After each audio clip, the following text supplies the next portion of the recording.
In a warehouse, a team of 5 packers and 2 helpers can pack 3 items 3 times as many boxes in one day as 1 packer and 1 helper can together. एक गोदाम में कुछ पैकर हैं और उनकी help करने के लिए कुछ हेल्पर है। हमने मान लिया पैकर की एफिशिएंसी P है और हेल्पर की एफिशिएंसी H है।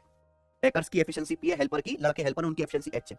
तो सवाल बोला एक गोदाम में 5 पैकर्स प्लस कितने 2 हेल्पर्स, 5 पैकर्स और 2 हेल्पर मिलकर जितने डब्बे पैक करते हैं वो क्या है, वो एक पैकर और एक हेल्पर मिलकर जितने पैक करते हैं उससे 3 गुना है ना। यानी कि एक पैकर प्लस एक हेल्पर इतने डब्बे पैक करेगा, है ना। इसका 3 गुना डब्बे पैक करते हैं 5 पैकर प्लस 2 हेल्पर मिलकर। तो मैंने इक्वल कर दिया है कि नहीं बच्चों। तो यहां से 3P और 5P का डिफरेंस 2P बराबर कितना आ गया भैया, ये 3H और 2H का डिफरेंस। यानी कि पैकर और एक हेल्पर की कैपेसिटी का रेशियो क्या है, 2 उधर चला गया 1 बटे, पता नहीं कैसी फैक्ट्री है, पैकर से ज्यादा तो हेल्पर काम कर रहा है यहाँ पे। तो पैकर और हेल्पर की कैपेसिटी का रेशियो कितना आ गया, 1 रेशियो आया हुआ सवाल है, ठीक है ना बच्चों। तो ऐसी उठ पटांग लैंग्वेज से आपको घबराना नहीं है बिल्कुल भी। आइए, ए retailer marked A product 60% above its cost price. He provided 2 successive discount of 25% and 10%.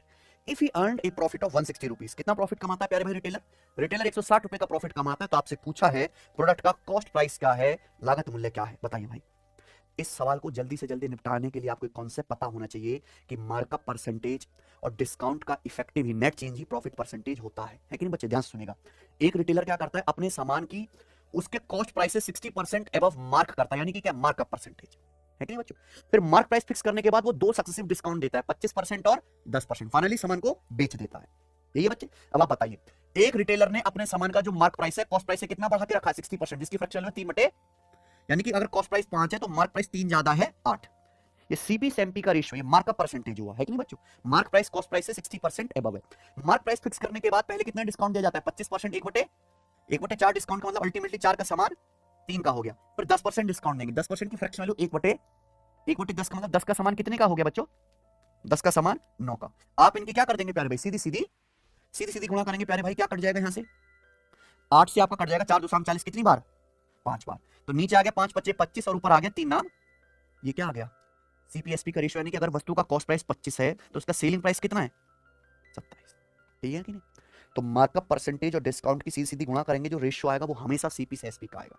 सवाल में क्या दिया है, अगर उसने 160 रुपए का लाभ कमाया है तो उस प्रोडक्ट का कॉस्ट प्राइस लागत मूल्य क्या है। भाई 25 यूनिट का सामान अगर 27 यूनिट में बिका तो प्रॉफिट कितने का हुआ, 2 यूनिट का। सवाल में 2 यूनिट की वैल्यू कितनी दी है प्यारे भाइयों, 100।